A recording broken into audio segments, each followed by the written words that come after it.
монголчууд бол шинийг эрэлхийлэх төрөлхтсөн. Эрсдлээс үл айх дайчин чанар, дасан зохицох гайхамшигтай чадвартай ард түмэн. Бидний энэ давуу тал Монгол хүмүүр амжилттай бизнес хийх гол хүчин зүйл. Технологийн хөгжлийн тесрэлт, эдийн засгийн тэлэлтэн нь тал нутгийн охид хөвгүүдэд дэлхийд гарах боломж олгоно. Харин бид тасралтгүй суралцаж эрдэм мэдлэгт чамдах нь амжилтын үндэс болох билээ. Энэ үйлсэд өргөл болгож бизнесийн сонгодог 50 номыг Монгол залуустаа зориуллаа. Тунцгийн цагаан. Сайн байцгаана уу эрхэм хүндэт үзэгчдээ. Өнөөдрийн манай зочин бол хошууч генерал Батсүрийн Эрдэнэбат 2004 оноос хойш 22 жил инхийг сахиулах ажиллагаанд оролцож байсан. Хамгийн сүүлд нэгдсэн үндэсний байгууллагын хэвлэгдэх инхийг сахиулах ажиллагааны хамаалагчаар ажиллаад ирсэн ийм нэр хүндтэй Монголын сор болсон генералуудын залуу үеийн төлөөлөл байгаа. Тэгээд манай урилгыг хүлээж авч хүрэлцэж ирсэн танд их баярлалаа. За юуны өмнө намайг урьдчилан нэвтрүүлэгт оролцуулж байгаа танай студийн хамт олон болон танд гүн талархал илэрхийлье. Нэгдсэн үндэсний байгууллагын инхийг сахиулах хүчний командлагч хошууч генерал Эрдэнэбат нь Монгол улсын зэвсэгт хүчний туршлагатай удирдагч, нэгдсэн үндэсний байгууллагын инхийг сахиулах ажиллагаанд олон жил оролцсон цэргийн зүтгэлтэн юм. Тэрээр нэгдсэн үндэсний байгууллагын Либер дэх инхийг сахиулах ажиллагаанд бүсийн командлагчаар 2010-аас 2011 онд, Өмнөд Судан дахь ажиллагаанд батальоны командлагчаар 2013-аас 2014 онд тус ажиллаж байв. Мөн зэвсэгт хүчний жанжин штабд инхийг дэмжих ажиллагааны хилцээний дарга ахлах офицер албан тушаал хашиж улмаар Өмнөд Судан дахь инхийг сахиулах ажиллагаанд Өмнөд секторын штабын даргаар 2018-аас 19, 2020-оос 2023 онд Монгол улсын агаарын цэргийн штабын даргаар ажилласан бөгөөд Ирак, Сьерра Леон, Косово, Судан, Өмнөд Судан зэрэг улсуудад нэгдсэн үндэсний байгууллага болон НАТОгийн инхийг сахиулах дэмжих нийт 8 ажиллагаанд оролцсон арвин туршлагатай. Эрдэнэбат нь инхийг сахиулах ажиллагаанд оруулсан хувь нэмрээр Монгол улсын зэвсэгт хүчний нэр хүндийг олон улсын хэмжээнд өндөрт өргөсөн нэг юм. Баярлалаа. Өнөөдөр та бидний бас Америкийн нэгдсэн улсын армийн 4-5 шударга генерал байсан Маккристлийн Team of Teams гэдэг багуудын баг гэсэн юм алдартай номны тухай ярих гэж байгаа. Тэгээ та энэ номыг бол уншсан байгаа. Тэгэхээр миний ихний асуулт бол энэ генералын тэр Иракт ажиллагааны явцад сурсан мэдсэн сургамж дээрээ суурлаад тэгээд хоёр усан цэргийн офицер тэгээ бас ИЛ-ийг сургуулийн ингээд 3 шавтайгаар хамтраад ийм ном бичээд тэгээ энэ номыг нь зөвхөн айрын цэрэг төдийг бас дэлхийн бизнес эрхэлдэг компаниуд өргөн дэлгэр ашигладаг судалтай болсон. Тэгэхээр миний асуулт юу вэ гэхээр та яг тэр үед бас Иракаас эхлээд ингэж их олон газар инхийг сахиулах ажиллагаанд явсан. Сьерра Леон, Судан, Ирак гэх. Тэгэхээр энэ нэг улсууд бас хоёулаа генерал тэгээд энэ номыг уншаад танд ямар сэтгэл төрөв? Таны амьдрал таарсан тийм үйл явдал ижил төстэй зүйл байв уу? Эсвэл буруу зүйл байна уу? Та энэ салхи харлаад энэ номны талаар жоохон товч ярьж өгөөч манай үзэгчдээ. Надад яг өгсөн тэр сэдвийн хүрээнд бол юу судалсан. Тэгээд ер нь бол генерал бол өөрөө 1954 онд өгсөн. Тэгээд 1974 онд бол Америкийн нэгдсэн улсын ууган сургууль болох Хураа цаны West Point-ийн инженерийн ангид өгсөн юм байлээ. Тэгээд өөрийнхөө энэ аль паа хугацаанд бол ер нь энэ тусгай хүчний салбарт нэлээд олон жил ажилласан. Ер нь бол аливаа том зэвсэгт хүчин өөрөө бол Хураа цаны цэрэг, агаарын цэрэг, Тэнгисийн цэрэг. Тэгээд би дасан тусгай хүчнүүдтэй байдаг. Тэгээд генералын хувьд бол үндсэндээ бол Тэнгисийн цэргийн тусгай хүчний албанд бол аль паач гэсэн юм байлээ. Тэгээд ер нь 2003 онд Иракийн эрхчлээ ажиллагаа эхлэх үед бол нэгдсэн штабын дарга байсан билээ. Joint Force гэдэг энерги тэгээд үндсэндээ Ирак төлөвлөгдсөн. Тэгээд цагийн байдлын өрнөлтөөр бол тусгай хүчний салбар Иракт орсон. Тэгээд бол цагийн байдал өөрсдөө төлөвлөж ирснээс бол өөр явсан. Тийм дүр зураг харагдчихжээ. Тэгээд ер нь өөрийнхөө бас маш их юм судалдаг юм байлээ.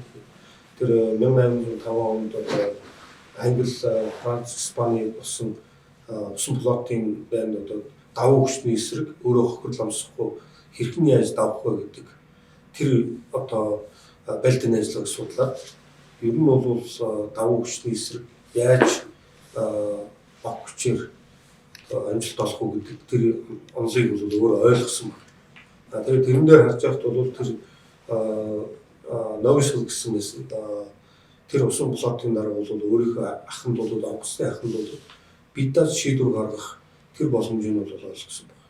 Яг тэрнээс үүсээд одоо энэ тусгай хүчний өөрийнхөө салбарууд доод түвшинд байж байгаа салбарууд аль болох бидээс үүрэг гүйцэтгэж нэгдсэн өөрсдөө зорилгыг ойлгоод тэгээ мэдээллийг бол маш богино хугацаанд одоо стратегийн болон тактикийн түвшиндөө бүх түвшиндээ бол маш богино хугацаанд бол нээлттэй энэ мэдээллийг өгөөд тэгээд үүрэг гүйцэтгэх боломжийг бол өөрийнх нь дооцсны дарга нарт өгчиж амжилт үүссэн гэдэг ийм давчхан агуулга бол энэ гарч ирлээ. Энэ тэр нь бол ерөөсөө багаараа ажиллах юм юмыг бол харуулсан байлээ гэж ойлгосон. Тэгэхээр энэ Америк нэгдсэн улс бол дэлхийн хамгийн хүчтэй тийм ээ зэр зэвсэг хүн хүчний хувьд гэтэл Иракт очичоод тэгээ байр цаалдаа маш одоо хүнд байдалд ороод тийм ээ тэгээ одоо тэр байдлаасаа гарахын тулд ийм одоо нээлтэх юм уу одоо эрх шилжүүлээд мэдээллийг хурдан шилжүүлээд тэгээ төвлөрсөн одоо удирдлагаасаа татгалзаад одоо ийм их олон одоо өнцгөөс бичсэн ийм сонирхолтой ном байлээ л дээ. Тэгэхээр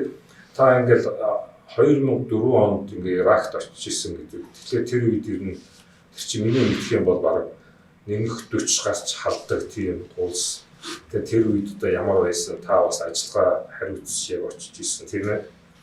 Тэгээд ер нь ямар байв одоо манай одоо өвдөйц одоо Чингис хааны одоо ачхуу хүлэг хаан одоо 1258 он Иракт очиж исэн. Тэгжээ бас Багдадыг эзэлж исэн. Та ер нь очиод тэр үед бас залуу байсан байх. Ер нь яг анх очиод ер нь ямар сэтгэлтэй, ямар бэрхшээлтэй одоо энэ генералтай төстэй тийм бэрхшээлд учирч байв. Ер нь энэ Иракийн эрхчлөлийн ажиллагаа яагаад үүссэн гэдэг бас нэг товчхон одоо мэдээллийг бас хуваалцсан гэж бодлоо. Яагаад гэвэл би 2017 онд одоо Америк нэгдсэн улсын Хуурай замын дайны коллежид төгссөн. За энэ дайны коллеж дээр бол ерөөсөө бүх өнгөрсөн хугацааны дайн байлдааны сургамжуудыг тэгээд энэ Аз болон дэлхийн бүх жанжтын байлдааны ажиллагааны урлаг одоо цэргийн урлагийн төв бүх юмыг үздэг. Тэгээ ер нь бол одоо Америк нэгдсэн улс бол өөрсдөө бол энэ орчин үеийн байлдааны ажиллагаанд бол нэг одоо дайм гэдэг юм хэрэгэлдэг. За тэр нь юу гэхээр бол Америк бол эхлээд дайм гэдэг нь D гэдэг нь дипломат, энэ бол дипломат улс төр, I гэдэг нь бол information, тэгээд M гэдэг нь military, E гэдэг нь economic. Одоо яг сүүлийн үед сурч ирсэн манай залуучууд ярьж байгаа бол сүүлд нь бол FL гэд нэмэгдсэн гэж байна. Тэр нь болохоор finance, law гэдэг хоёр юм хэлж орчиж байгаа. Энэ санхүү хуулийн одоо эдийн засгийн хориг арга хэмжээ тавьж байгаа. Энэ асуудал бас орчиж байгаа. Тэгээ энэ Иракийн 2003 оны ажиллагаа бол би бол 1991 оны цөлийн шуурга ажиллагааны үргэлжил гэж ойлгодог. Яагаад гэвэл одоо Аб Буш 1991 оны цөлийн шуурга ажиллагаа ер нь Багдад руугаа зогсооцсон. Тэгээд сүүлд нь 2003 онд бол Хүү Буш байсан шүү дээ. Тэгээ Хүү Буш бол үндсэндээ бол одоо Саддам Хусейнийг одоо бактериологийн зэвсэгтэй өөрсдөө ард иргэдээс одоо бактериологийн зэвсэг хэрэглээ гэдэг. Дээр нь одоо яг энэ үед бол одоо 9 сарын 11-ний 2 өдрийн террорист талдлага болсон. Тэгээд энэ чинь энэ ер нь бол тухайн үед бол энэ маш террорист талдлага зөвхөн Америкч бол энэ Европ одоо Испани, одоо Франц гэх маш олон орнуудад бол энэ террорист талдлага хаасаа зохион байгуулагдсан байсан. Тэгээд энэ үед бол Монгол улс бас тухайн үед бол Монгол улсын төр засаг шийдвэр гаргаад Монгол цэрэг бол Иракт үүрэг гүйцэтгэх бол шийдвэр гаргасан. Үндэсний аюулгүй байдлын зөвлөмж за тэгээд засгийн газрын тогтоол. За тэгээд ингээд бид хүн бол нэгдүгээр ээлжил бол 2003 оны 9 сард очсон. Энэ нэгдүгээр ээлжиг бол одоо бэлтгэл хөшөөж генерал Баярмагна гэдэг хүн ахалж байгаа. Тэгээд бид чинь бол анх очихдоо бол ямар ч ойлголт мэдээлэл байхгүй, ямар газарт оронд очиж байгаа мэдэхгүй, ямар ч зэвсэг техниктэй гэхэлэр бид бол яг л өөрийнхөө орныг тухайн үед хэрэгжилж ирсэн зэвсэг техниктэйг л орж байгаа. Яг л Оросын сүүлд зэвсэг техниктэйг орж байгаа. Монгол улсын зэвсэгт хүчин дэлхийн энх тайвныг сахиулах үйл хэрэгт 2002 оноос эхлэн оролцсон. Түүнээс хойш тасралтгүй 20 гаруй жил манай цэрэг дайчид даян дэлхийн энхийн манан зогсож өдгөө хамгийн нэр хүндтэй энхийг сахиулагчид болсон билээ. Монгол цэргүүд Өмнөд Судан, бүгд найрамдах ардчилсан Конго улс, Дарфур, Сирилион, Чад зэрэг хамгийн халуун цэгүүдэд албаа нэр төртөө хаасан байдаг. Монголын энхийг сахиулагчид зэвсэгт мөргөлдөөнөөс иргэдийг хамгаалах, бааз, нисэх буудал, агуулгах цэргийн харуул хамгаалалт, зам тээврийн аюулгүй байдлыг хангах, тесрэх бодис, мин устгах, хүмүүнлэгийн тусламж хүрэхэд дэмжлэг үзүүлэх зэрэг хамгийн чухал үүргийг гүйцэтгэж ирсэн. Монгол цэргүүдийг олон улсад сахилах бат сайтай, хариуцлагатай, хүнд нөхцөлд дасан зохицох чадвартай гэж өндрөөр үнэлдэг. Тиймээс Монгол улс өнөөдөр нэгдсэн үндэстний байгууллагын найдвартай түнш орон гэж тооцогддог юм. Монгол улс нэг хүнд ногдох энхийг сахиулагчдын тоогоор дэлхийд дээгүүрт ордог. Мөн эмэгтэй энхийг сахиулагчдын оролцоо маш ихээр нэмэгдсэн байна. Ер нь бол 2 дугаар ээлж манай ээлж бол одоо 2004 оны 2 сарын 4-нд бид хүмүүс яг Иракт хөл тавьсан. Гэхдээ ер нь бүх цэргийн багууд Иракт шууд хөл тавьдаг. Кувейтэд хөл тавьдаг. Кувейтэд агаараар очиж уугаад тэндээ нэг түр барилж агаад тэгээд газраар хөдөлгөөн үйлчилдэг. Тэгэхээр газраар хөдөлгөөн үйлчлэлүүд ер нь бол биднийг бол үндсэндээ яг 3 автобус 130 хүмүүс. Тэгэхээр 3 автобусанд дууж ирэл тэгэл бидний бол Унгарын цугаа хамгаалалтын зохион байгуулж орж исэн. Ер нь бол тэр олон үндэстний цэргүүд яг ээлж сольж байгаа цэргийн багуудынхаа аюулгүй байдлыг хангах цууны хамгаалалтын зохион байгуулалт ингээл хот. Тэгээд Иракт одоо бид хүн очиод 2004 онд чинь анхны ээлж бол 2003 онд цэцсэн. Тэгээд бидний ээлж солих бол 2004 оны 2 сарын 4-өөс 2 сарын 8-ны хооронд 4 хоног л болсон. Тэгээд үндсэндээ бид хүмүүс бол яг л яагаад тэгэхээр одоо энэ Америкийн хүнсний хангалт гэдэг чинь бол тухайн үед Кибер гэдэг компани зохион байгуулж ирсэн. Тэр нь бол яг л одоо нэг олон улсын одоо гадаадын цэргүүдийн бүфэ маягаар явдаг. Бүх онцлог өөрсдөө сонголтоор явдаг. Бид ч одоо анх тийм ажиллагаанд орохдоо өнөөдөр тийм соёл сураагүй. Одоо биднес Монгол бол цэргүүд өөрсдөө энэ чинь биднес яг л нэг хоолыг тавгиж өгөл ингээл казарм гэдэг. Тэгээд биднес ч анх одоо тийм очоод одоо адгийн наацхан эхний нэг сар бол Монгол цэргүүд бол сайхан оолол тэгэл явна шүү дээ. Тэгэл хоол өмнө. Тэгээд аяндаа тэр соёл сурж байгаа гэдэг. Тэгээд чинь газар цагаагаар бол их халуун хуурай халуун юм тэгэл 40 градус тэгээд Кувейт ч халуун Ирак ч халуун. Тэгээд энэ генералын энэ гарч байгаа ажиллагаануудын одоо үл үзэгдэгч дайсан гэдгийг одоо тэр хөл гаргаж ирсэн юм л. Тэр бол биднээс бас л тохиолдож байсан. Яагаад гэвэл бид одоо ээлж солилцоод ерөөсөө нэг 14 хоногийн дараа үндсэндээ энэ дээр байж байгаа амиа зөвлөжлөгчийн одоо халтлага бол манай бааз руу болсон. Гэхдээ манай нэгдүгээр ээлжийнхэн бол бидэнд за энэ чиглэлээр ийм машинтай магадгүй ийм одоо хугацаанд одоо дотлоо хийж магадгүй амиа зөвлөжлөгч ирж магадгүй гэдэг тийм мэдээлэл байсан. Тэр бол мэдээлэл. Тийм тагнуулын мэдээлэл. Тэрийг манай нэгдүгээр ээлжийнхэн бол ер нь бол биднээс үлдээсэн за ийм халдлага болж өгдөг. Ер нь бол ээлж солих үеэр байж магадгүй эсвэл ээлж хүлээлтсэн дараа гэдэг нь ээлж хүлээлтсэний дараа гэдэг нь шин зэргүүд ирсэн учраас бас магадгүй одоо тэр шин хуучин зэргүүд бол сонор сэрэмжтэй бүх тэр газар орны баримжаа хаана юу байгаа бүх юмуд ажиглаж идэв. Тэгэхээр бол тэр яг ээлж сүлсний дараа яг 14 хоногийн дараа 2 сарын 18-ны одоо үүрээр 7 цагт халдлага болсон. За чинь Азаа тий Азаа мөн тэр Азаа бол манай ээлжийн тэр дөндөө залуу тийм үлсэж. Тэр бол амар авсан тий. Тийм манай бааз ч одоо үндсэндээ бол 1300 гаруй олон үндэстний зэргүүд. Манай баазын дарагч Польшийн генерал байсан. За тэгэл Унгар тэгэл ер нь бол Европын Японы ихэнх улсууд Азиас Филиппин тэгэл Монгол улсууд байсан. Тэгэл ер нь нийтдээ нэг 1300 зэрэг байсан. Ер нь бол хүний амин штэв. Гэхдээ хөнгөн шахуул авсан. Маш хүчтэй дэлбэрт болсон гэдэг тийм ээ. Тэгээ тэр дэлбэрэлт бол үндсэндээ тэр одоо тесрэх бөмбөгийн хэмжээ бол нийтдээ нэг 750 кг гэж хэлдэг. Тэр чинь бол нэг юм усны машин дотор одоо тэр ардлын онгоц дотор нь хийгээд тэгээд тэр амин золиос орж дэлбэрч байгаа байхгүй.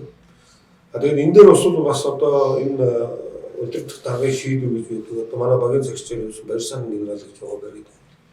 Яг тэр дэлбэрэлт болдгийн урд өдөр бол тэр нэг яг чигээрээ орж ирэх одоо зам байсан. Тэр зам дээр бол юм тэр чинь 5 тонны тив бол гэж байдаг нэг цемент. Яг тэр орж ирэх зам дээр нь бол хаалтыг гэсэн. Яг тэрний хажуудалд бол АЦЦ-ийн одоо харуулын зэв байсан. Тэгэл өглөө өөрөөр одоо 2 дэлбэрэлт болсон. Тэгэл эхний дэлбэрэлт нь бол наа нэг өөр газар зам гаргаад дэлбэрсэн. Тэгээ араас нь нөгөө том шиг гарч ил тэгэл манай АЦЦ удаа. Тэгээ чинь 14 хоногийн дараа гэдэг үг.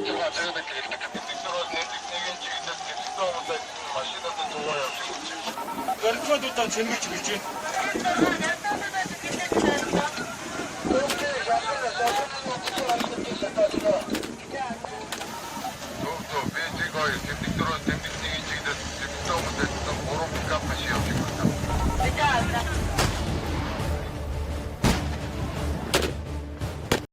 Энд одоо нөгөө нэг яг ажиллагааны өмнөх бэлтгэл дээр биднээс тавталхад байж хахад одоо манай багийн ажиллагааны офицер Түшин Баяр гэдэг ирэнжир Монголын одоо ирэнжир орно. Тэгэл яг энэ Иракт болсон үйл ажиллагааг өөрсдөө судлаад ер нь бол биднээсээ нэг иймэрхүү нөхцөл байдал тулгарх юм байна.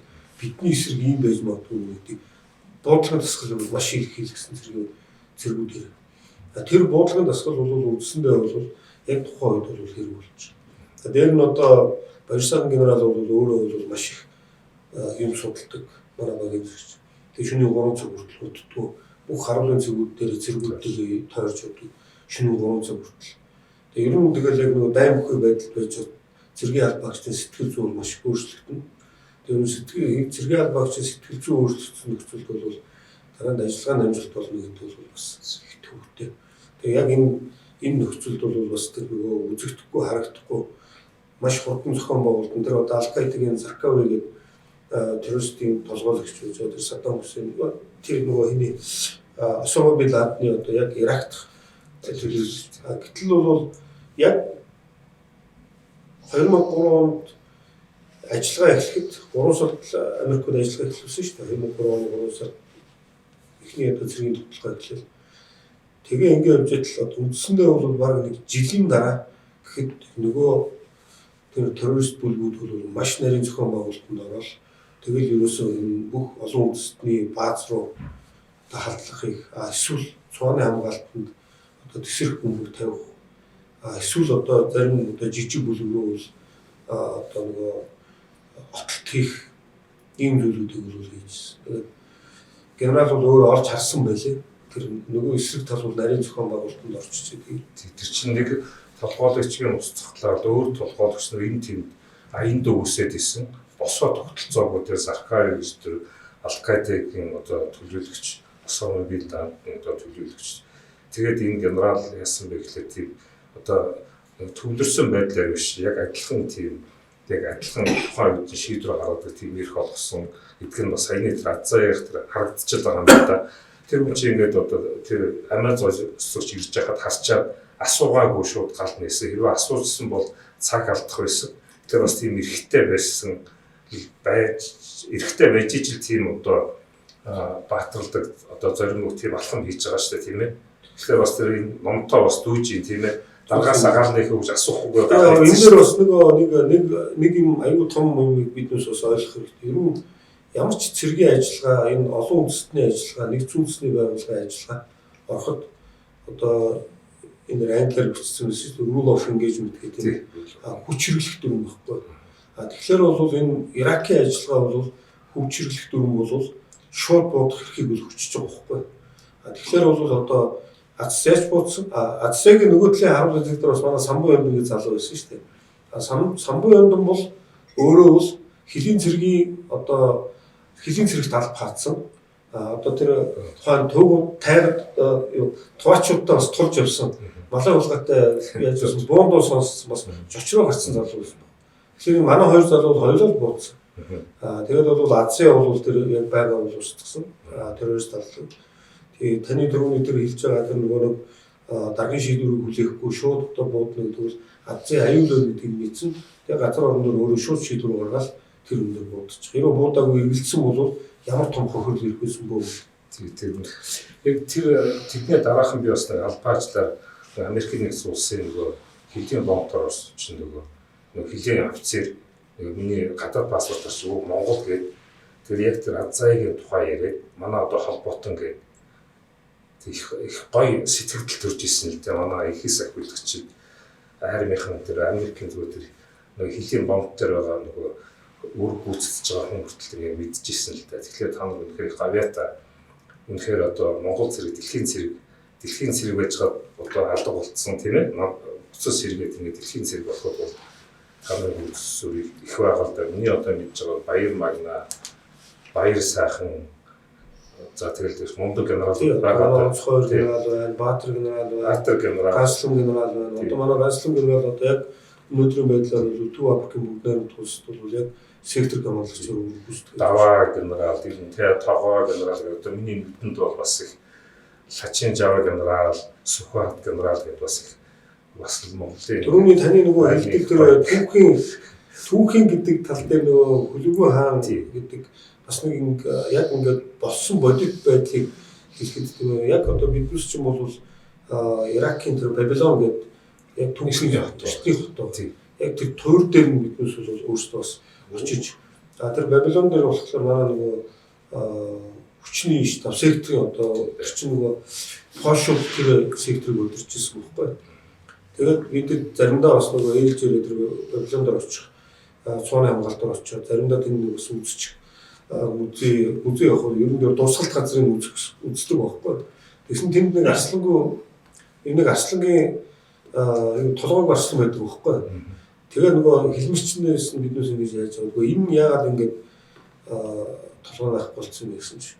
Яг хөөхтэй энэ чинь одоо тэртээ 1200 онд одоо танаа хаадууд ирээд энэ толгойг нь аваа явуулсан шүү дээ. Тэгтэл бол өнөөдөр тэр Бабилон бол манайх бол үндэстэй ойрхон орнуудыг бол бас л ногдгож явсан. Миний одоо сая Кипрт үүрэг гүйцэтгэж хахад ер нь бол бас л очих төгсөн юм билээ. Бас би түүхийг харсан чи яагаад гэвэл одоогийн Дамаск Сир хүртэл очсон билээ. Яг тэнд явж байхад мөнхөө бурхан болоод тэгээд тэр буцад татагдаад хэрвээ мөнхөө татагдаагүй бол ер нь бол Кипр төлтэй юм билээ. Тэр Бабилон ч нэг дээр ертөнцийн нөгөө долоо байхаа шиг тэр төрөл ингээд байсан. Тэгээд тэнд бас би 80 хэдэн онд Саддам Хусейныг очиж үзчихсэн бас их гайхамшигтай гоё тийм эртний тийм хот байдаг л дээ. Тэрэн дээр бас монголчууд 2 цаг гуйлтгаа очижсэн юм байна те. Тэгээд тэрнээс гадна өөрөө бас ингээд Судан олон удаа явсан тийм Судан, Сирэлеон их олон улсууд Монгол улсаа нүүбиээр төлөвлөд явсан байх. Тэгээд тэр үүдүүд ер нь одоо Монголын олон мянган одоо ахуйд хөвгүүд оролцсон байх. Ер нь ихээс ахиулах ажиллагаанд оролцсон. Одоо тоо хүн амтанд асуулахад Монгол улс бол хэд их дээгүүр ордог, өндөр үнэлэгддэг тийм ээ. Тэгээд би ингээд ихээс ахиулах ажиллагаанд оролцож ирсэн. Одоо тэр одоо ахуйд хөвгүүд тийм боцтой хүмүүстэй уулзахад бол цаанаад өөр тийм би ялдар тэгээд зогсож барьж байгаа, мэдлж байгаа цаанаалд ингээд өөр болцсон юм шиг санагддаг л да. Тэгэхээр ер нь ингээд эх орносоо тэр хоол яваа. Тэгээд олон улсын өмнө хүлээс үүргээ биелүүлэхэд мэдээж тэр олон хүнтэй өдөрт захирч явна гэдэг бол хэцүү байдаг бах тий. Тэгээд би нэг баримтат кино үзэж исэн та нарын тэр өмнөд Суданд яг тийм ингээд иргэний дайны дунд ингээд оролцсон. Өөрөө бараг тийм рапорт өгөөд ирсэн үү яасан уу. Тэгээд тийч ингээд бас сэтгэл юм мөр зүйл байсан. Тэр нэг сүм орсч нэг хэдэн зуун хүн алуулсан байсан гэх тээ. Тэгэхээр бас энэ инхээс ахиулах ажиллагаа бол тэр олон улсын мандаттай ч гэсэн бас үнэхээр аим өрссөн бас тийм хамааргүй ажил тийм ээ. Тэр чинь одоо цаг агаарын хувьд хүртэл Суданд чинь бараг 40-50% халддаг үстэй. Тэгээ хоолгонд ямар байсан энэ талаас бас хөрвүүлж хийдэж. Урандаа эднотор ахлуулсан Батуудын 3 дугаар октябрийн 1-р цувраны албаагчид Улаанбаатарын Чингис хаан олон улсын нисэх бодлоос Ярдан улсын Jordan Aviation компани Boeing B767 200 агарын хөлгөөр аян замдаа гарлаа. Монгол 23 цаг 15 минутанд хөрч 3 цаг 30 минутанд Кыргызстан улсын нийслэл Бишкек хот 9 цаг 56 минутанд Ярдан улсын нийслэл Аман хотоор дамжин агаарт нийт 18 цаг гаруй ниссний эцэст бүгд найранд хүмүүд Судан улсын нийслэл Жуба хотод газардав. Нэгдсэн үндэсний байгууллагын энхий сахиулгын ажиллагаа бол шууд 2004 оны Ирак Афганистаны Монгол цэрэг орсонтой шууд холбоотой. Яагаад гэвэл бид чинь одоо Америк нэгдсэн улсын террорист ажиллагааны эсрэг ажиллагааг дэмжиж биднээс орчиж байгаа. Тэгээд энэ нь одоо Афганистан, Иракт орсноор Америк нэгдсэн улс одоо нэгдсэн үндэсний байгууллагын аюулын зөвлөлийн 5 гишүүний шийдвэрлэх төвшөнд маш хүчтэй одоо нөлөө үзүүлдэг болсон шүү дээ. Тэгээд ер нь анхны одоо би хэсгүүлэх ажиллагааны цэргийн баг бол 2005 оны 12 сард явсан. Мөн одоо Иракийн 1-р ээлжийн багийн сэгчээр гүйцэтгэсэн Баярмагна генерал одоо анхны багийн сэгчээр тэнд гүйцэтгэв. Би бас Баярмагна генералтай, Баярсаар генералтай бас Ирак, Сирлон дүүр гүйцэтгснээр бол өнөөдрийн хүртэл бол тэр хоёр Монгол дараагаас их юм сурсан гэж боддог. Өнөөдөр миний өдөө зэрэглэлээ бол тэр хоёр генералын маань бас буян гэж би боддог. Тэгээд одоо Сирлонд анх биднээс бол ороод үндсэндээ 10 ээлж гүйцэтгсэн. За энэний дараагаар бол Монгол цэрэг бол өнөөдөр 20 дугаар шатны давхар дүүр гүйцэтгсэн. За тэгээд Төв Африкийн Чад улсад 2 ээлж гүйцэтгсэн. За энэний дараагаар бол хамгийн том цэргийн баг бол Бүгдээр Түнх Судан улсад 2012 онд одоо 1-р ээлжижсэн. Одоо Олон зуун байсан тийм. ер нь бол хамгийн эхний ээлж бол ер нь яг нөгөө нэгдсэн үндэсний байгууллагынхаа дөрвөн мотуудлын батальон үндсэндээ нэг 850 тонтой. Энд манай хамгийн анхны одоо том цэргийн хүчин болж энэ үндэстэн өөрсдөө 1-р ээлжийн багийн зөвчөр бол манай өнөөдрийн хөшөөч генерал Гаслан үүссэн. Ер нь нэгдсэн үндэсний байгууллагын батальоныг дэлгэн байрлуулахад ажиллагааны газрын орон дэлгэн байрлуулахад энэ дор хаяг 2 жилийн хугацаас зарцуулдаг гэж байна. Гэтэл бол манай Гаслан генерал үндсэндээ энийг бол 6 сарын дотор зохион байгуулсан. Бусад улсын цэргүүд орчод өөрийнхөө үндсэн техник хэрэгслийг заавал зөөлгөж авчиж ажиллагааны газрын авчдаг бол манай хүн шийдвэр гаргаад шууд өөрсдөө цуваа хөдөлгөөн өгдөл ямар ч одоо газар орны баримжаа байхгүй нөгөө цэргүүд нь GPS авал газрын зураг авал тэгэл явуулж байгаа. Энэ мөн байдал нөгөө даргын одоо цэрэгтэй итгэл тэгээд нөгөө цэргүүд нь бол газар орноор өөрсдөө бие дааж тэр өөрсдөө очиж үжээгүй орчинд одоо өөрийнхөө заасан хугацаанд тогтоосон цагт очно гэдгийг энэ намайг зэтэрч. Тэгээд одоо энэ чинь бол маш богино хугацаанд ингэж дэлгэн байгуулна гэдэг нүүб ихэнх тусдахгүй үед бол гарчихсан. Тэгээд очсон цэргийн баг болгон биднээс байр бүтээн байгуулдаг. Өөрсдөө амьдрах орчин тэгэл одоо хоолндоо өөрсдөө энэ Иракт, Афганистанд бол Америкууд одоо хоол хүнс байрыг хангацдаг байхгүй. Нүүбийн ажиллагаа болохоор биднээс чинь нүүбтэй харьцан ойлголтын санал хүчтэй гэдэг memorandum of understanding гэдэг юм хийгээд тэгээд энэ дээрээ бол нөгөө хуурай бол нойтон гэж энэ бас нэрийн л та. Тэгээ яхахлаар зэрэг биднээс ч өөрсдөө галтгоо хариуцсан, машин техникээс асуурыг хариуцсан. За тэгэл цэргийн албаагчдынхаа угаалгал тэр одоо цэвэрлэгээний бүх зүйлийг өөртөө хариуцдаг. Тэгээ энэ дээр бол тэр багийн загч бол өөрөө одоо бүх юм хариуцлага байгаа ч гэсэн доод түвшнийхээ бүх хүмүүст бол өөрсдийнхөө ажлыг одоо яаж хийх юм бол эргэл өгдөг тийм баг. Тэгээд миний хувьд бол 3 дугаар ээлжинд 2003 оны 11 сарын 21-нд манай анхны нислэг ажиллагааны газар оролцсон. Тэгээд 11 сарын 29-нд бол сүүлийн ээлж утсан. За тэгэл яг Өмнөд Суданы дотоод хямрал мөргөлдөөн бол 2013 оны 12 сарын 15-нд одоо улсын нийслэл Жуба хотод ерөнхийлөгчийн одоо хамгаалалтын тэгээд дэд ерөнхийлөгч Рик Мачар одоо тэр хоёрын хооронд мөргөлдөө одоо цэргүүдийн мөргөлдөө үүсдэг. Үндсэндээ бол ерөнхийлөгчийн одоо талын омог аймаг гэвэл тэр нь бол одоо нэг Дика гэдэг юм байхгүй. Дэд ерөнхийлөгчийнх нь болохоор зэрэг Нуэр гэдэг. Тэгээд энэ Динка нь бол 30%, нөгөөх нь бол 20%. Тэгээд ер нь бол засаглалыг бол эдгээс ерөнхийдөө дамгаалдаг. Тэгээд шилүг гэж бас нэг омог өгдөг. Тэр бол ер нь цөөхөн за тэгээ бусад нийтдээ энэ онгууд нь 65 гаруй олон онгууд гэсэн хэлбэр. Тэр чинь дэлхийн бараг хамгийн шинэ анх одоо залуу хамгийн сүүлийн одоо барагдаад Судан тийм ээ. Суданаас 2011 онд 11 оны 7 сарын 11-нд тусгаар улс болоод тэгэл үндсэндээ нэг 2 жилийн дараа дотроо дахиад хямраад эхэлж байгаа. Тэгээ энэ чинь нүгийн одоо 193 дахь гишүүн орн гэж боддیں۔ Тийм. Тэгээд энэ бас номынхаа сэдвээр ингээд байхад бас энэ чинь ингээд бодмоор юм ингээд санагдсан ингээд хуучин тэр Америкийн тэр тусгай хүчин чинь ингээд босоо тогтолцоотой юм болоход дандаа дараагаас Сириэж Асад эсвэл Вашингтоноос асуудаг гэдэг. Тэгэхээр манай Монголд ч гэсэн зарим талаар бас тийм байдаг болов уу гэж надад бодогддог л доо. Тэгээ энд бас яаж ийм нөхлөө тэр энэ генерал ажигласнаар ингээд зарим ингээд тагнуулын мэдээ байдаг. Тэрнийг үзэх харах хүмүүс нь хязгаартай. Тэгээ тэр нь хүлцээ муудаа тэгээд нөгөө мэдээлэл мэдлэг дутуу эсвэл одоо тийм их одоо хангалттай бишээс бодоод бас тийм алдаа оноо гарч исэн гэдэг. Одоо тэр Иракаас гадна хэрвээ тэр одоо тагнуулын мэдээ тийм шуурхай байсан бол нөгөө 9 сарын 11-ний дэлхийн одоо талтааны өндөр цамхаг гэвэл нураалдахгүй байж болох боломжтой байсан гэсэн тийм дүгнэлт хийсэн байсан л да. Тэр нэг батлахад бол хэцүү.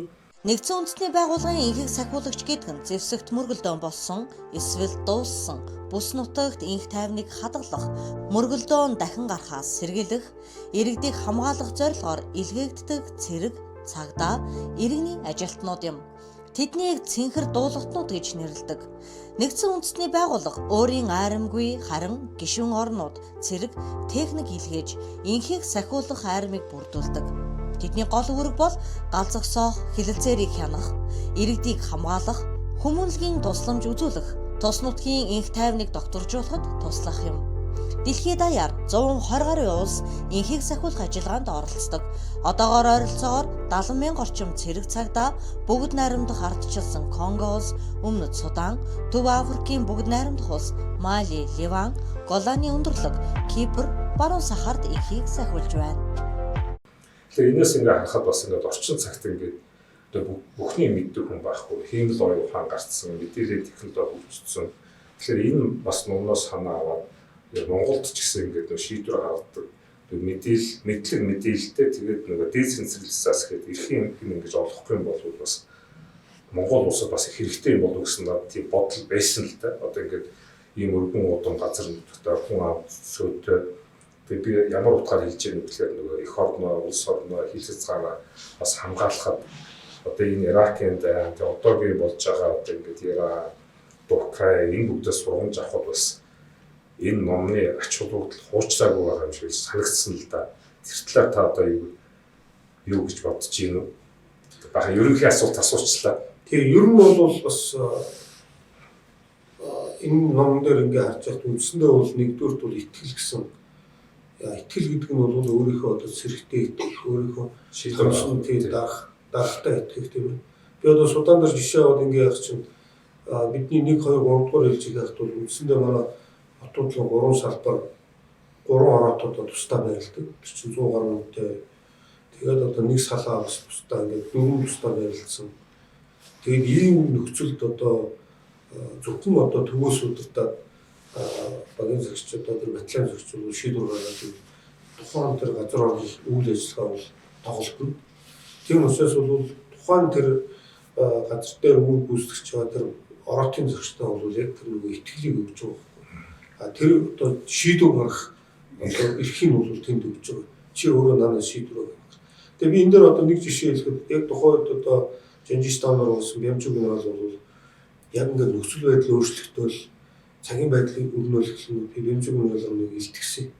Энд юм боллоо. Ер нь бол бас татан гаргалтай асуудал яригддаг юм байна. Яригч магадгүй юм байна гэсэн. Бямжиг генерал над нэг л үгс. Өжинанад багийн зэгчин боос. Гэл уцаац. Тэр бол юу гэж юм гэхээр чи нанаа өөрөө шийдвэрөө гаргаа. Чи өөрөө явсан шүү дээ гэдэг юм. Мэдээлэл туршлага цагийн байдлыг яагаад тийм ээ. Тэр чинь бас итгэл эрх бас юмудаас хариуцлага тийм хариуцлага. Тэгээд одоо энэ дээр чи ингээд яг Монгол биднээс ингээ харахлаар бол ер нь бол сүүлийн үед бол одоо Монголд манай төрийн зэрэг болон хууль сахиулах байгууллагуудын нэгдмэл үйл ажиллагаа бол бас их ойртож байгаа. Нэгдмэл үйл ажиллагаа ойртно гэдэг нь бол үндсэндээ биднээс бол мэдээлэл бол болцож байгаа. Одоо хамгийн том жишээ бол ковид үед бол бүх төрлийн зэрэгэнд бол хамтарч ажилласан шүү дээ мэдээлэл. За мөн одоо саяхан 2-3 жилийн өмнөөс Улаанбаатар хотод ингээд үеийн асуудал болсон, хамшиг асуудал болсон. Энэ болгонд одоо жишээлбэл онцгой байдлын асуудал үүсгэхэд зөвшөөрөгчийн элийн зэрэг хоёроо дэмжлэг үзүүлэл гарч байгаа. Энд чинь биднээс өөрсдөө тусдаа хуультай боловч эргээд 50 цагт биднээс одоо бусад нэгнээ туслах. Тэгэхээр туслах гэдэг нь бол мэдээлэл авч иж, бодит мэдээлэл богино шуурхай авч иж биднээс одоо дэмжлэг үзүүлж байна. Тэгээд энэ дээр ч юм бол одоо жишээлбэл энэ жил бол одоо жишээлбэл манай Батламаас бол Дорнотод одоо ингээл тэнд цас зурдан ингээл боогдол айлмтын хэцүүдлээ гэтэл үүсэндээ тэнд байж байгаа агаарын цэргийн зүгээр нэг жижиг салбарын загчид шийдвэр гаргаад тэнд өөрөөр дэмжлэг үзүүлэл авч байгаа. Тэгэхээр бол биднээс ч нөгөө нөхцөл байдал үүсгэхэд тухайн дарга бас шийдвэр гаргах эрх мэдлийн бол манайх бол өгөөд яваад байгаа. Зүгээр хувийн салбарт одоо чухам явж иж байгаа нарийн зүйлүүд юу сайн. Яг энэ номыг чинь бас хувийн компаниуд бас ингээд аваад ашиглаад байгаа юм билээ л. Ингээд захирал бүгдийг мэддэг биш. Одоо тийм боломж ч байхгүй. Хиймлын хагас юу аяхгүй одоо 200 таа өнөөс илүү тийм мэдээлэл чадвартай байх. Тэгэхээр ерөнхийдөө тэр одоо компани стратегийн одоо томьёолоод тэгээд одоо захирлуудтай мэдээлэл өгөөд шийдвэрээ гаргах гэдэг. Тэгэхээр илүү үр дүнтэй байна. Тэгээ ингээд наарч маш олон том корпорациудын туудсууд тийм ажил хийдэм билээ л. Тэгэхээр чи ингээд цэрэг тэгэл одоо хувийн компани энэ аливаа ингээд нэг шийдвэр өдөрт хааж хэрэгжилж болохоор тийм баг түгээмэл юм хууль юм шиг ийм одоо ном учраас л ингээд дэлхийн сонгогдох тавьд орсон байх гэж бодож байгаа юм л да. Тэгээд энэ эхлэл сахилах ажиллагаанд би нэг оролцсон Ишээ хүүгийн Батболд гэдэг би офицерт одоо дид туранда хурандаа би бас уулзаад нэг удаа ингээд зүгээр яриулсан ч аюу тийм хөгжилтэй зүйл маш их ярьж исэн л да. Ингээл цаанаас нь ингээл орон нутгаас хүн ажилд авах хэрэгтэй хэтэл болно ингээд бичиг өсөг байдаггүй, гэрчилгээ байдаггүй, иргэний үнэлэх байдаггүй. Тэгэл нэг машин бариулдаг, эвдчдэг, хавьсаа тооцож болдоггүй гэл. Тэгэл хоол унд гэдэг аюу их хөгжилтэй их олон юм яриад бид тэр бараг илгээ хөгжлийг нээлтээ тэгээд өнгөрчихсэн л дээ. Тэр би тэр ярианаас юу гэж бодсон юм бэ гэхээр одоо Монгол улс ингээд одоо хэрүү дурууд маргаантаа ч гэсэн тэр дэлхийн одоо маш олон улстай харьцуулахад одоо бүх талаар иргэнэнж, төр засгынж, удирдлагынж, компаниудынж хамаагүй одоо айрман ингээд үнэхээр бараг дэлхийн тийм хэмжээнд бараг ойртож байгаа. Ер нь дундаж түвшин тэрнээс багтуу дээшээ гарч байгаа юм шиг. Тэгэхээр бид нар бас азтай зүгээр азтай гэдэг нь бол зүгээр юм дуу тусгай байхасаа гадна манай хүмүүс манай улсын хөгжил тэр одоо тэр өөрийн чинь одоо аль хаасан тэр газруудаа харьцуулахад бол харьцуулшгүй дээр бахарх маа баярлмаар тийм улс байгаа бидтэй. Тэрнийг одоо өөрөө илэрхийлж болох санал нийлэхгүй. Тэгээд одоо таны түүний нэг хэлсэн дээр тэр генерал одоо маш олон корпорацид ажиллаж байгаа гэдэг дээр бас ер нь бол Америкийн нэгдсэн улс бол өөрөө маш том бодлоготой эргээд өөрийнхөө зөвсгөгчөнд аль хаасан генералууд зөвхөн генералчгүй ер нь бол ахлах хурцаарууд ахлагч байсан эргээд тэднээс бол ямар нэгэн байдлаар бол хувийн салбарт орж ажилладаг. Тэгээд энийг бол бас Монгол улсын зөвсгөгч нь бас биднээс бол хэрэгжүүлэх гээд одоо энэ тэтгэврт гарахаас өмнө хүмүүсийг сургалтанд хамруулаад дараагийнх нь ажилд бэлдэх тийм үйл ажиллагаа явуулж байгаа.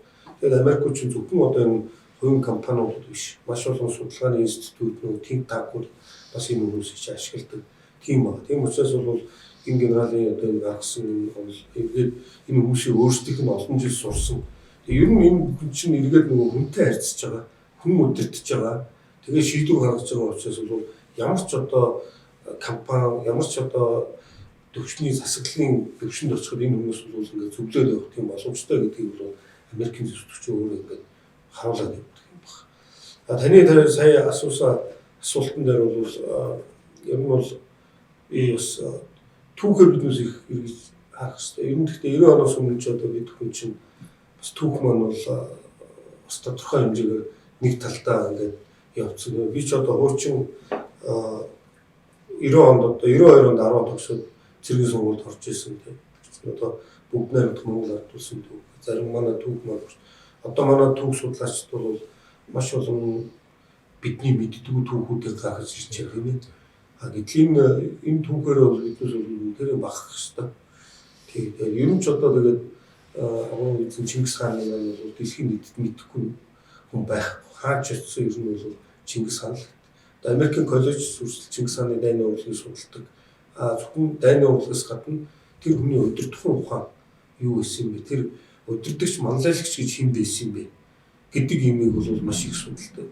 Тэгэхээр бол бид бол ер нь бол нөгөө оюун санааныхаа сэргэлтийн үе дээр ирж байгаа гэж ойлгож байгаа. Тэгээд биднес ч өөрсдөө бас нэг бие биенийг хөндлөөд нэгдмэл байх юм бол өнөөдөр бол Монгол улс бол хөгжлийн гараан дээр байгаа л гэж ойлгож байна. Ер нь бол гэхдээ өнгөрсөн хугацаанд бол биднес бол одоо манай залуучууд бол дэлхийд хөл тавилаа шүү дээ. Дэлхийн өнцөг болон бүрд сурлаа. Өнцөг болон бүрээс маш олон бизнесмен залуучууд одоо Солонгост ажиллаж исэн хүмүүс ирээд энэ сайхан бизнес хийж байна. Одоо гадаад ажиллаж исэн залуучууд ирээд шинэлэг юмнууд бол маш их хийж байгаа. Тэгэхээр бол Монгол хүний оюуны потенциал бол дэлхийд бол тийм болгохдох биш гэж ойлгодог. Дээр нь бол одоо Монгол цэргийн энэ яруу алдар бол бидний өвд эцсийн тусанд байдаг. Тэр бол нөө тасан зохицох чадвар. Тэгээд энэ номон дээр байгаа шүү дээ. Тасан зохицох чадвар гэдэг. Тий, тэр тасан зохицох чадвар бол үнэхээр одоо манай цэргүүдэл байдаг. Яагаад гэвэл одоо өвдийн энд 30 градусын хүүтэнд ажиллагааны өмнөх бэлтгэлээ хийчихэд 40 градусд очиход нэмэх 40 градусд очиход үндсэндээ бол Африкт юм уу одоо Иракт ч юм уу нэг сар цэргүүдийн хөлсөл гойж байна. За тэрний дараа бол тэгэл хөлсөж байна. Тэгэл бүх юмдаа ингэж хэвтрэл. Тэгэл энэ дээр ч юм бол тэгэл манай эрэгтэй эмэгтэй гэж ялгахдаггүй. Ер нь бол эмэгтэйчүүд нь илүү бараг бүргэдэй одоо тэгээд тийм ер нь бол төсвөрөөнүүд бол тэр бол би бас бодтой харж байсан. Үнэн нэг эмэгтэйчүүд нь тэгэхээр манай их олон ачаа үрж явж байгаа. Тэгээд Том Батлер Бовдны бизнесийн сонгодог 50 ном бол бизнесийн ертөнцийн хамгийн шилдэг 50 сонгодог бүтээлийг нэгдүгээр товчлон гол санааг тайлбарласан гайхалтай бүтээл юм. Яагаад сонирхолтой вэ? Хэрв та олон зуун бизнесийн ном унших цаггүй ч инновац, менежмент, стратеги, антрепренерийн нууцыг мэдхийг хүсвэл энэ ном танд зориулагдсан. Том Бовдын сонгодог бизнес модель болон орчин үеийн Amazon, Apple, Google-ийн амжилтын ард байгаа санаа бүтээлүүдийг шигшиж нэг бүрийг нь 50-аас 10 хуудасанд товч тайлбарлажээ. Үүнийг уншсны үр дүнд та нэг номоор 50 мэрэгэн ухааныг нэг дор бүртгэх юм. Гол сэдвүүд: Джек Магийн Alibaba, Стив Жобсын Apple, Пингвин хэвлэлийн газрын үүсэл гэх мэт жижиг санаа хэрхэн авраг компани болдгийг харуулна. Майкл Гербер, жижиг бизнес яагаад бүтлгүүддэг вэ? Warren Buffett-ийн хөрөнгө оруулалтын нууцыг энд өгүүлнэ. Анхны сонгодог болон техникийн гигантуудын өсөлтийн стратеги юунд байв? Хэнд тохиромжтой вэ? Шин санаа хайж байгаа стартап эзэмшигчид, удирдах урлагаа мэргэжлийн төвшөнд хүрэх хүсэлтэй менежерүүдэд бизнесийн түүхийг кино шиг удахгүй унших хүсэлтэй хүн болгонд зориулагдсан. Энэ бол жирийн ном биш. Энэ бол бизнесийн Netflix. Тэр Чингис хаан гэснээс дөнгөж сайханд Израилийн одоо энэ Иранд хийж байгаа дайны талаар Нетянаху хэлэхдээ бас Чингис хааныг дурдаад авсан билээ шүү дээ. Иесус Христ тэгээд Чингис хаагаад харьцуулаад тэрнээс болоод жоохон хил амд өртсөн л дээ. Тэгэхээр бас санаа ингээд түүх сэргэж юм гой болж бүр дөнгөс баг өчигдөр надад нэг хоёр залуу нэг ном өгсөн. Чингис хааны тагнуулын нууц товчоо гэдэг. Уншиж амжаагүй байл л дээ. Тэгээд нэрээ үнэхээр ингээд тэр яг тэр Чингис хаан манай өвд эцсээ тэр одоо сургаалуудыг эртний сургаалуудыг судалж ухаадаг үнэхээр их шахагдчихгүй тийм болдог ундраг бол байгаа. Тэрнээс гадна зүгээр өнгөрсөн ингээд нөгөө түүх үнэн болж, зөв болж, бүтэн болж яг энэ хэрээр бас өнгөрсөн одоо нэг би 30 гаруй жилд бол энэ Монголын ингээд хүн ам юм үзэж нүд тайлж нүдний ялгаа адилтна гэдэг шиг одоо баг айрнаас гадна бас айрмаар байгаа бас магадгүй үлгэр дуурай аваад тэгээ одоо гадаад дотоод яваа сураад ажиллаад манай нийгэм ингээд шинэ өөр төвшөнд гарчаад ирэх гэж бодож байгаа юм. Энэ бол хамгийн том одоо ололт байх гэж боддог. Эний зүгээр хамгийн одоо илэрч байгаа хэлбэр нь бол манай инхээс болох ажиллагаанд оролцож байгаа. Одоо та нар тэгэхээр та нарыг хараад Монголын нэрийг одоо үнэхээр дэлхийд сайхнаар ирээр дуусгаж байгаа хүмүүс бол манай цэргийнхэн, спортынхэн, урлагийнхэн шүү дээ. Тэгээд дээрээс нь одоо бизнесмэнүүд гараад одоо том яах юм бол бүр гоё болох байх. Тэгээд үнэхээр тантай одоо хэдэн цагш ярмаар байна. Гэхдээ одоо манай нэвтрүүлгийн одоо цаг жоохон тийм хязгаартай учраас их олон юм асууж болохгүй байна. Тэгээд та энэ айрын одоо энэ олон жил албагаа тэрний 22 жилийг ингэж инхээс сахиулах ажиллагаанд Монгол улсад төлөвлөж олон одоо ингэж ажиллагаанд оролцсон хүний хувьд бас энэ тэр журмын нөхцөлтэй хандаж юу үг хэлмээр байвал та үг хэлж болно. Түүнээс гадна бас та нэг хөгжилтэй гэдэг юм уу тийм явдал тохиолдсон бол тэрнийгээ бас та бас хуваалцаач дандаа тийм бас хэцүү байгаагүй байх. Тэгээ одоо танд одоо ингэж боломж олгоё. За тий. Эхний юуны юм бол түрүүгийн сурч нэвтрүүлэх төрж орсон баярлалаа гэдэг. Ер нь бол бид хүмүүс бол маш их дэлхийн нийт өөрөө бас их докторгүй болчихлоо. Маш олон манай Монгол улсын судлаач, дэлхийн судлаач ч гэсэн энэ хүчрхэг гүрнүүдийн ашиг сонирхлын зөрчил дээр жижиг гүрнүүдийн хохирол бол маш их гарч байна. Энийг дагаад бол юу гэдэг тэр улсын одоо газар нутгийн бүрэн бүтэн байдал, хүн амын одоо ард иргэдийн хохирол тийм одоо Израиль, Хамас, Израиль, Хезболла, тэгэл Израиль, Иран гэл эднээс бол орчин үеийн техник технологиос улс алсын төсөлтөд бүжингуудаар бие биендээ хохирлуулж байна. Эсвэл агаарын одоо цогцолтоор өгж байна. За одоо Орос Украин дээр харахад ч гэсэн одоо бас л аль аль талд нь бол орчин үеийн дрон одоо энэ зэсүүдийн гэхдээ өнөөдөр бол биднээс бол яг нарийн бодит мэдээллийг бол бас мэдэхгүй шүү дээ. Яагаад тэгэхээр энэ дээр энэний цаана нэг юм яваад байгаа. Энэ бол цэрэг дайны ажиллагаанаас гадна энэ нийгмийн салбарт ч гэсэн энэ бол энэ нэг одоо манайхын нэг бас сайн ухаарч ойлгох мэдээлэл байна гэдэг нэг айхтар юм яваад байгаа. Тэгээ одоо энэ нэгдсэн үндэсний байгууллага дээр ч хэрэгтэй одоо нэг misinformation, disinformation гэдэг одоо зориудаар тараах, хуваалт мэдээлэл тараах тийм. Тэгээ эн чинь одоо ингээд нөгөө захин орчин өндөр хөгжсөн улс орнд бол залуу үеийн оюун санааг бохирдуулах, хүмүүсийг одоо нэгдвэл байдлыг сарниулах ийм зүйлүүд бол ийм тогтоогүй тийм бослоо. Тэгэхээр бол энэ имийг бол одоо энэ манай орчин үеийн залуучууд ер нь одоо хүмүүс бол маш цензуртай зөв тий бодит мэдээлэл дээр суурж шийдвэр гаргах ёстой гэдгийг бол одоо энэ олон жил бас энэ дай байлдаантай газар явсны хувьд бол одоо хүмүүст бол бас хэлэх зүйтэй байгаа гэж бодож. Энэ бол яагаад гэвэл Монгол улсын тусгаар тогтмол аюулгүй байдалтай шууд холбоотой. Ер нь дотооддоо нөхцөл байдлыг үүсгэх юм бол гадаадаас зүгээр нэг жогоо юм шийтгэл асуудал үүсэх юм үстэй. Азар мэдгүй бол бас газар зүйн байрлалын хувьд бол хоёр том гүмний дунд байгаа учраас бол бидэнд бол гаднаас ирэх аюул бол маш бага.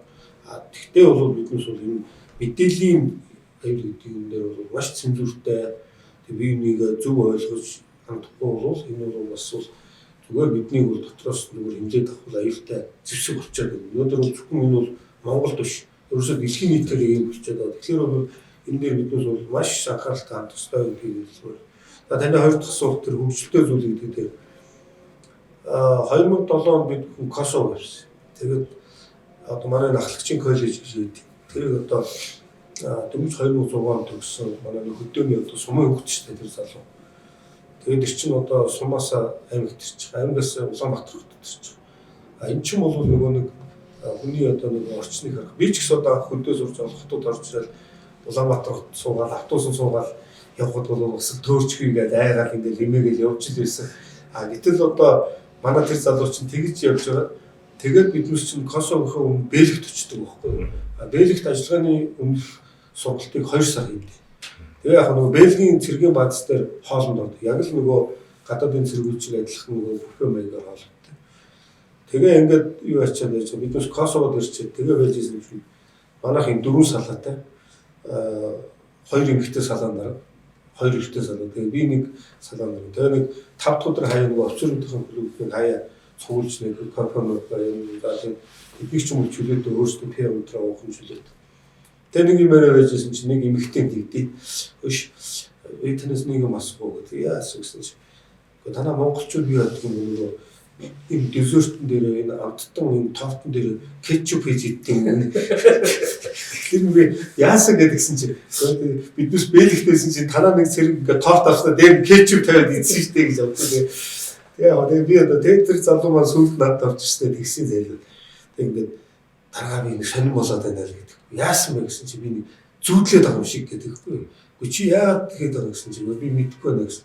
Өө миний чи битэн санаа наадах чинь өснө соёлын ялгаа аваад тэгэл чи хэд дараа гайгүй болно гэх. Тэгээ үндсэндээ бол тэр чи одоо нэг сумын хөвгүүд явсаар байгаа ингээд бэлэгтэр чинь үнэхээр Европт очиод ингээд Европын соёлыг ингээ байх ч юм уу. Тэгээд өөрөө нэг зүудлээд идэг тэр соёлын шоконд ороод тэгээд зүгээр тэгэл ажиллаад босоо тэр бол мундаг их юм сураад босчихж байгаа. Асар их юм сурж байгаа шүү дээ. Тэгээ надад нэг бас инхээс ахиулж хэлж ирсэн л дээ.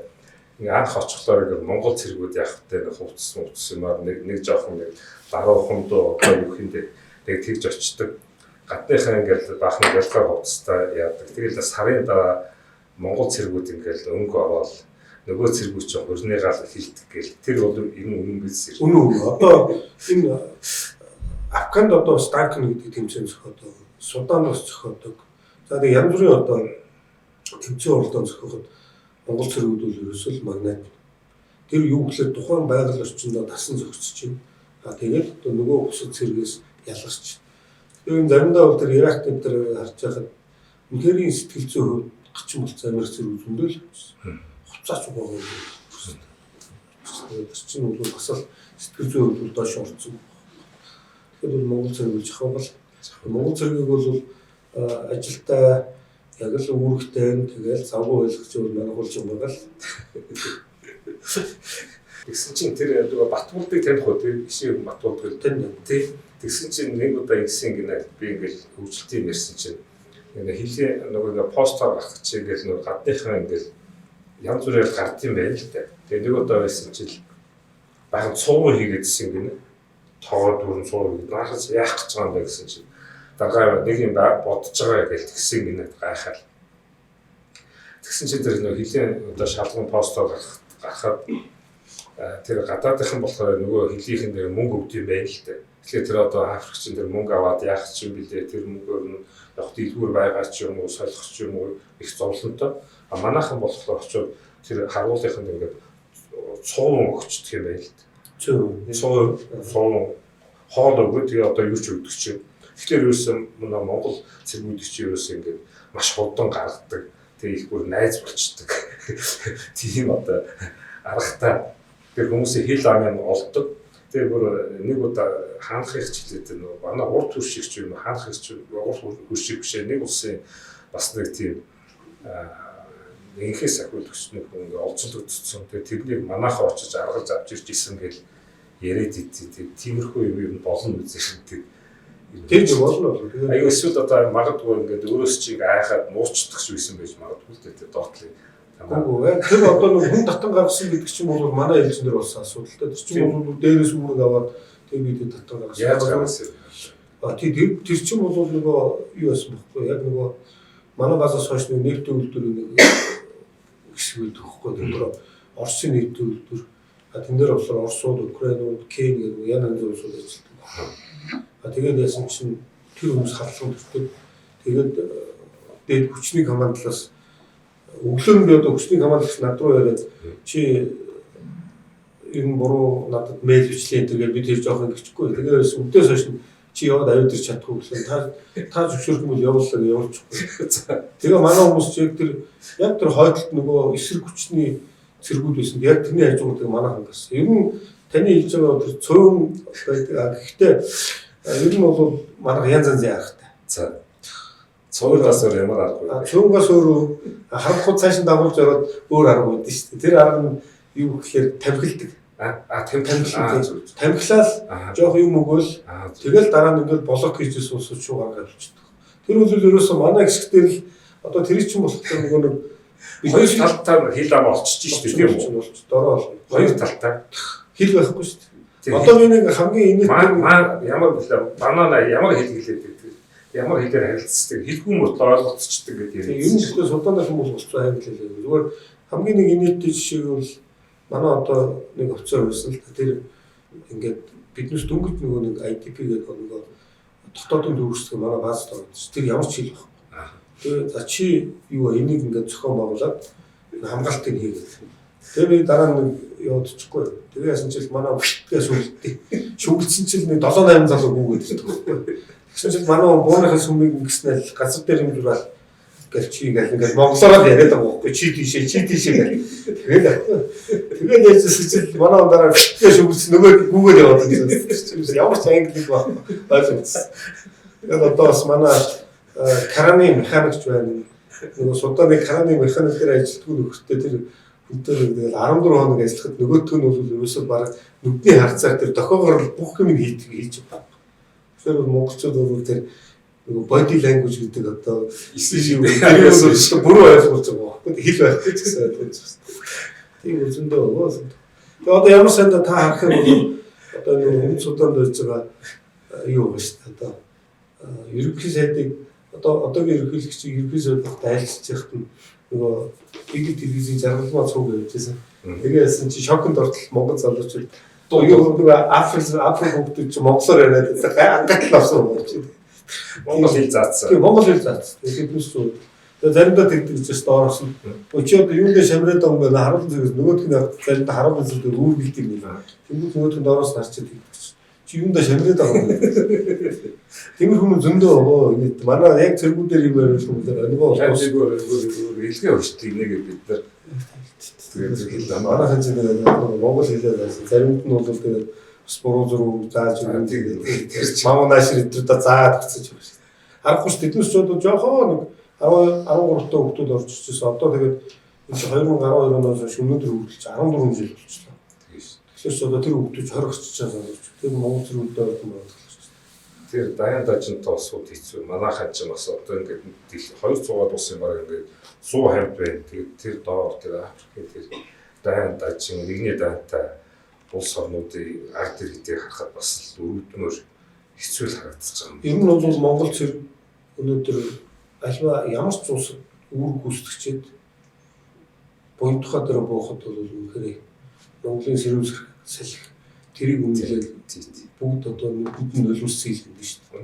Ялангуяа анх тэр бол их орны үнцнийг бол мэдрээд ирж байгаа тийм шүү дээ. Иргэжүүл энэ агаар Монголын агаар тэр яг Монголын тусгаар иргэжүүлээ бид чинь бол дэндүү иргэжүүлээд таардаг юм байна тийм шүү дээ. Одоо зүгээр ийшээ хотоос гараад тавихад бол захын газраа очиж суугаад одоо дуртай юм хийгээд байна шүү дээ. Чи одоо бусад орнд бол хэцүү шүү дээ. Тэгэхээр бас үнэхээр үзэсгэлэнтэй бурханд шатаах юм байгальтай тэр иргэжүүлээд ихтэй. За баярлалаа танд одоо танд үнэхээр одоо үзэгчдийнхээ өмнөөс танд одоо таны ингээ гавьяа зүтгэл хийсэн үйлсд одоо маш их талархаж баярлал талархаж байгаа хэлхийлээ. Тэгээ танд ингээд юулийн урт удаанаас хүсье өрөө. Тэгээ ер нь явж бол энэ амьдрал их чухал. Тэгээ Монгол төдийгүй дэлхийд ихээс ахуулах ажиллагаа тийм түүхийн гавьяа явуулсан хүмүүсийг төлөөлж энэ сонирхолтой номны талаар маш сонирхолтой яриа өрнөсөн. Шууч генерал Эрдэнэ танд маш их баярлалаа. За баярлалаа. Тэгээд бас нэвтрүүлэгт орж ирсэн танд баярлалаа. Студийн хамтран бас төв хийсэн уран-бүтээлийн өндөр амжилт хүсье. Монгол улсдаа Монгол улсаас хөгжлөлтөнд бас юм дэлхийн томоохон суудаг бүтээл болсон энийг одоо таниулж энийг одоо манай бас бизнес эрхлэгч бусад одоо төрийн зэргийн болон бүх байгууллагууд бас шинэний номоо болгож одоо бас амьдралд хэрэгжүүлээсэй гэж хүсэж байна.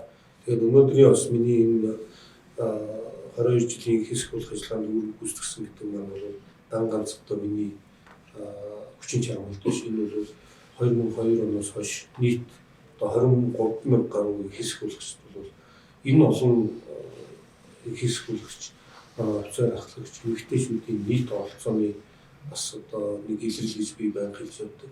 Тэгээ нийт одоо цэнхэр дуулахдаг хэсэг болгоч нараа бол би мөхөд бахархаж явж байна. Яагаад гэвэл миний амьдралын нэг ихэнх одоо хэсгийн одоо хөшөөрөж явсан хэсэг болгочтой бол бас эрүүлийн хас чадвар мөн тэдний одоо ажиллагаанд үүрэг гүйцэтгэх төсөл болцыг хангаж байдаг арга гэрийнхэнд нь бол бас гүн талархал илэрхийлээ гэж байна. Арга гэрийн дэмжлэггүйгээр биднээс бол өдөө зэрэгтэй явахгүй юм гэдэг л одоо байж хүний нутагт үүрэг гүйцэтгэхэд жаргал нь бол их тохиолдол аав ээжийн өнгөрн ах эгчийн асуудал болгоно. Зарим нь баяр баясгалан үр хөвгтөө болгоно. Тэгээд тэр болгоныг бол одоо баг авч явж байгаа дараа бол бас битэрч тэгээд тэр үгтэйгээ гэж бас аав шиг нь аав ээж шиг нь ээж болж явдаг л юм л учиртай юм байна. Тэгээд энэ багийн загчаар явсан хүний зовлон багийн загчл ойлгох юм тэгээд одоо нийт бас багийн загчнуудаа бас үдийг хийсгүүлэх гэсэн одоо энэ шанс дээрх одоо хүчин чармал гаргасан бас багийн загчтай байлаа гэж хэлээ. Монголчууд бол шинийг гэрэл хийлэх төрлөختсөн. Эрсдлээс үл айх дайчин чанар, дасан зохицох гайхамшигтай чадвартай ард түмэн. Бидний энэ давуу тал Монгол хүмүүр амжилттай бизнес хийх гол хүчин зүйл. Технологийн хөгжлийн тесрэлт, эдийн засгийн тэлэлтэн нь тал нутгийн охид хөвгүүдэд дэлхийд гарах боломж олгоно. Харин бид тасралтгүй суралцаж эрдэм мэдлэгт чамдах нь амжилтын үндэс болох билээ. Энэ үйлсэд өргөл болгож бизнесийн сонгодог 50 номыг Монгол залуустаа зориуллаа. Тунцгийн цагаан